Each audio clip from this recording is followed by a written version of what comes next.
mas ele vos batizará com o Espírito Santo. Eu vos batizei com água, mas ele vos batizará com o Espírito Santo. Palavra da salvação. Glória a vós, Senhor. Palavra da salvação.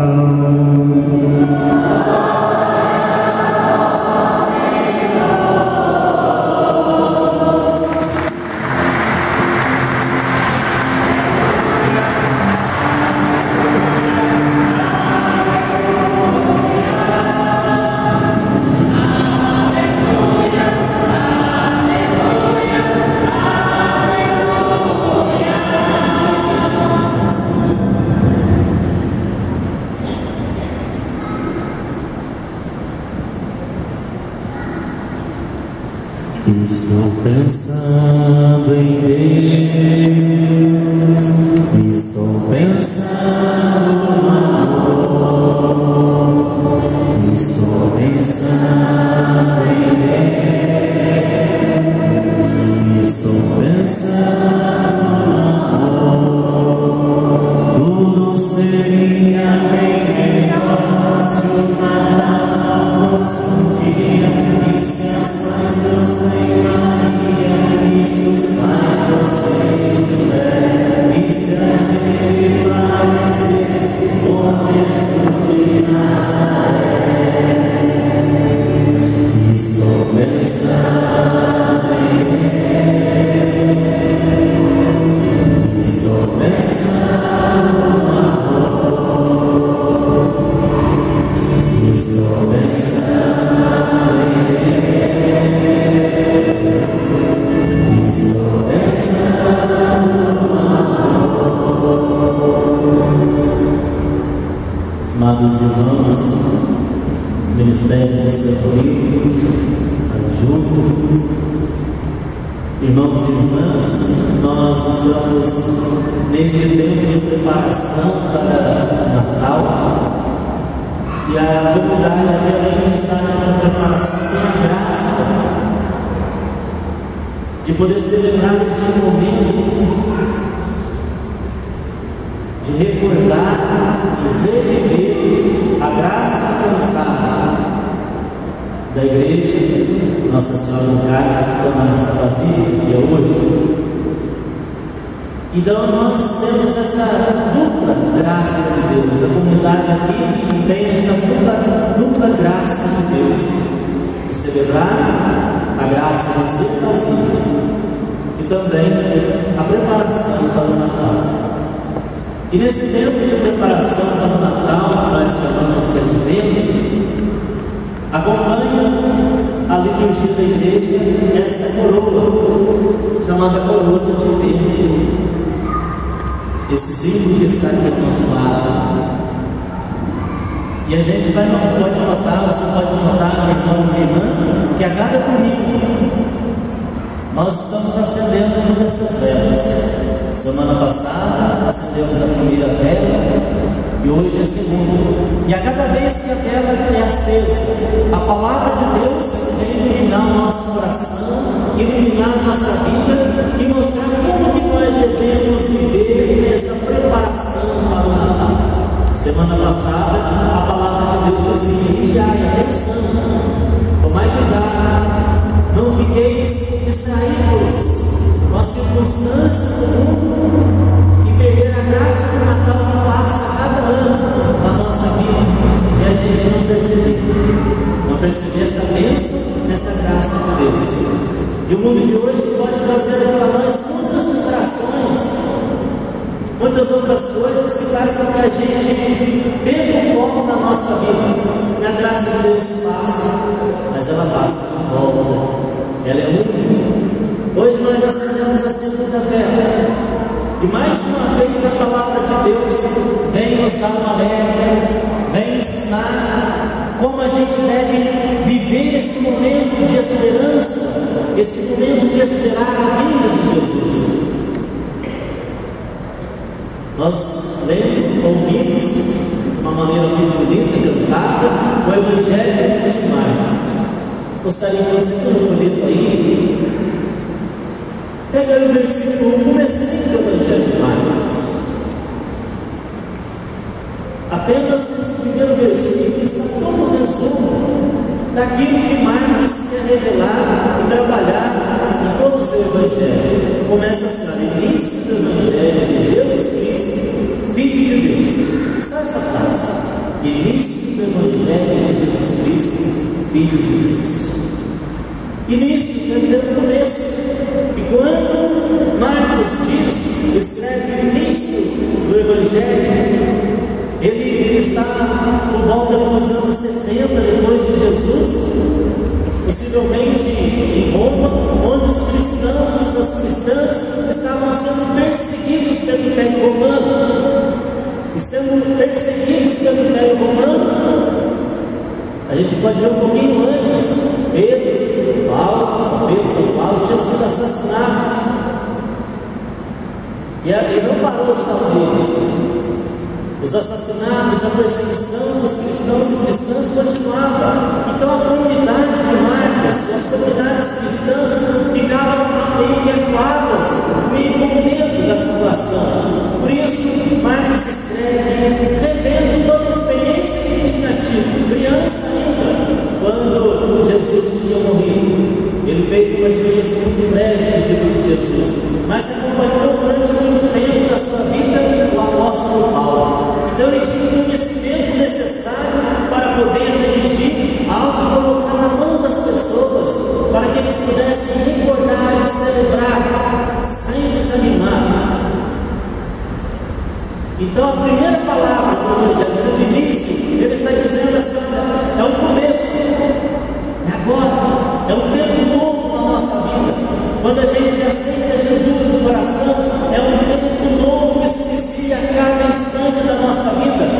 Por isso que depois você vai dizer novos céus, novas terras, porque no começo, se hoje nós trazemos esta experiência de Jesus, de aceitar a palavra no nosso coração, hoje é o início do Evangelho da nossa vida, é um recomeço a cada instante, porque Deus é novo a cada momento.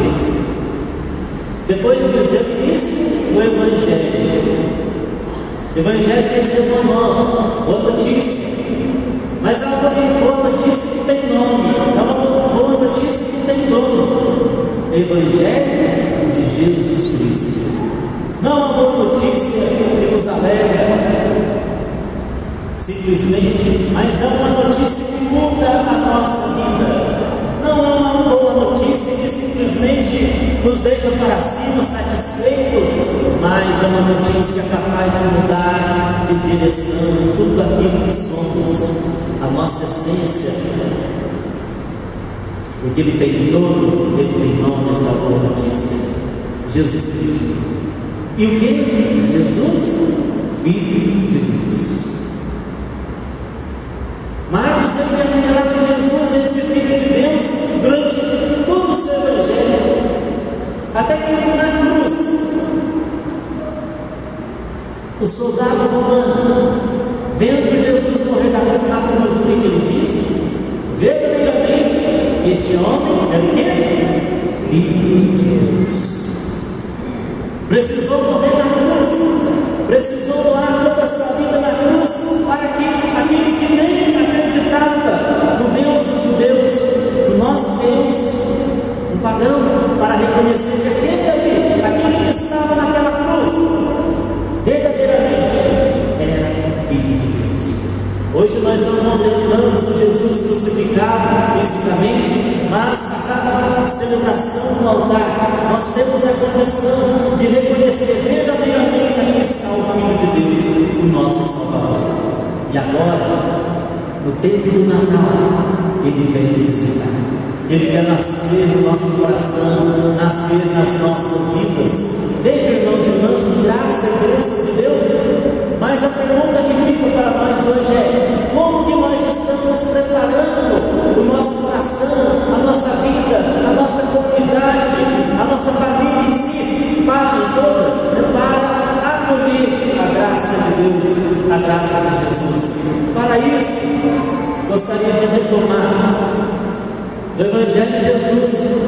No Evangelho de Jesus Cristo, segundo Marcos, vai dizer o seguinte: que uma voz que surgiu do deserto aparece, e essa voz era João Batista, que vinha anunciar, vinha apresentar, vinha apontar que Jesus estava chegando. Mas é interessante que ele retoma a primeira leitura, que é tirada do livro do profeta Isaías. Acompanhe mais uma vez no seu folheto. Versículo 3 diz assim: grita uma voz, quer dizer, a voz que Marcos diz, surge uma voz que grita no deserto. E aí ele diz como que devemos preparar. Primeiro, preparar no deserto. É necessário muitas vezes, irmãos e irmãs, preparar no deserto. O deserto representa para nós, às vezes, a ausência de Deus. O deserto pode representar para nós hoje aquela aridez. Às vezes nós não estamos com toda aquela fé, estamos com aquele sentimento que rezamos e que Deus não nos ouve, que Deus não nos atende. E vem a palavra preparar no deserto. Preparar no deserto a estrada do nosso Deus. Depois vai dizer o seguinte: aplainai na solidão. Aplainai na solidão, deixar andando na solidão. Aí está dizendo também, gente, que celebrar bem e acolher a graça de Deus, ela é algo pessoal. Eu não acolho Jesus primeiro, é impossível. Eu acolho Jesus para mim. Isso não é egoísmo, por quê? Porque a proposta é feita individualmente. Jesus propõe salvação a cada um de nós. E eu não salvo o outro. Primeiro a posição minha de salvar a mim mesmo. Ah, papai, então não adianta rezar pelo outro? Claro que adianta. É importante eu fazer a minha oração pelo outro. Por quê? Porque Deus, a minha oração pelo outro serve para que Deus haja no momento que haver ali uma brecha no coração deste irmão, desta irmã. E Deus pode tudo, e para Ele nada é impossível. Mas a opção de salvação, ela é nossa. Eu não faço opção pela minha família de salvação. Eu vou salvar a mim mesmo. Salvando a mim mesmo, é claro que os que estão próximos de mim também vão caminhar. Depois continua ainda, continuando aí na palavra, diz assim, versículo 4: nivelem-se todos os vales. Todos os vales, né? Vale quer dizer aquele movimento para baixo, a depressão, o buraco. Por quê? Porque fala para nivelar todos os vales? Porque Deus não quer que a gente caia no buraco. Deus não quer que a gente se perca na escuridão do buraco, mas que seja preenchido com a sua graça e com a nossa fé, para que a gente passe adiante e que Deus possa chegar até o nosso coração. Depois ainda, continuando o próximo versículo, aliás, o mesmo versículo dizendo: e endireite-se debaixo os montes e as colinas, é se preencher os vales e rebaixar os montes e colinas. Tudo que é obstáculo, monte e colina, é aquilo que impede a gente ver o horizonte, ver mais longe. Aqui nós sul de Minas tem muita montanha, muita serra, então a gente, às vezes, tem lugar que a gente sabe, a gente vê muito pouco. Já está uma montanha na nossa frente. Sabemos que tem muito depois da montanha, mas não conseguimos ver. E às vezes na nossa vida é necessário a gente tirar essas montanhas que estão atrapalhando. E às vezes a gente coloca muitas montanhas, morros à nossa frente, que nos impedem depois de ver Jesus. E no Natal isso é muito perigoso. E às vezes o Natal, aos poucos, ele se torna cada vez mais uma festa cultural, de confraternização, uma festa de dar e receber presentes, amigo secreto, ceias, enfim. Então são todos, não que a gente não pode fazer isso, não que o cristão, católico não pode fazer isso, mas isso não pode se tornar uma montanha na nossa frente que nos impeça de ver o verdadeiro sentido do Natal. o verdadeiro sentido de Jesus que veio nascer no nosso coração. A gente às vezes então fica muito preocupado, às vezes a pessoa se preocupa, nossa, será que eu estou esquecendo de alguém, nem comprar presente para pagar minha mãe, meu esposo, meu filho, meu sobrinho, meu neto, meu tal? O pai também vai comprar. Assim, Deus é comprando assim, todo mundo, e de repente, depois vai fazer a preparação da ceia, isso, tem que fazer isso, tem que fazer aquilo outro, convidar isso, convidar aquilo. De repente a gente vê, passou o Natal. Foi uma linda festa de família, comemos, bebemos, mas sequer tocamos no nome de Jesus. Cuidado que às vezes nós fazemos isso, entramos nessa onda do mundo, e o cristão tem que fazer a diferença. Mais uma vez repito, não é que a gente não pode fazer isso, não é que nós não podemos fazer essas festas, essas confraternizações, mas nós temos que fazer a diferença neste mundo, de mostrar que Natal não é só isso. E aliás ele se fala isso primeiro porque tinha um motivo muito especial para a gente fazer festa, que é o nascimento de Jesus, que é o Filho de Deus vindo até nós, nascendo como uma criança simples, trágica, para mostrar para nós o caminho da salvação. Continuando, já encerrando, vai dizer aí, depois do versículo, ainda no versículo 4 da primeira leitura, depois do rebaixo todos os montes e colinas, fala assim: endireite-se o que é torto e alisem-se as asperezas. Endireitar o que é torto. O que é torto na nossa vida pode ser o pecado. Quando a pessoa tem muito pecado, a gente fala: nossa, a pessoa está torta, está no caminho todo. Dizia um tio meu, falava assim: olha, tem gente que nasce todo, cresce todo, morre todo, depois até a cinza do caixão torta, né? Tão ruim, não está difícil a situação, né? Mas a palavra diz endireitar o caminho. E às vezes só você sabe o que está torto na sua vida. Mas nós sabemos que um galho de árvore, quando nasce torto, quando está no começo, se a gente ajuda, ele se endireita. A força e a graça é mão de Deus, uma confissão, numa oração, numa penitência, endireitar o tempo. E alisar as asperezas. O que é áspero, né? Áspero é aquilo que toda a superfície que machuca, que retrai, rechaça, tira o outro, encosta naquilo que é áspero, possa até me machucar. Às vezes no final do ano, depois de um ano de trabalho, de estudo, de tanta coisa, a gente chega no final do ano estressado e corremos o risco de nos tornarmos pessoas ásperas, né? Pessoas que amastam, a gente se afasta dos outros. Para que, segundo da segunda leitura, como Pedro fala, novos céus e novas terras, e para quando esse dia chegar, nós estejamos puros e santos. Celebremos bem, preparemos bem o nosso coração. Vamos deixar esta graça de Deus no tempo da preparação para o Natal, e também a graça de Deus nos ter dado esta oportunidade de viver este momento de preparação nesta vasilha. Não deixemos a graça de Deus passar. Tomemos posse dessa vez e preparemos bem a chegada de nosso Senhor. Amém.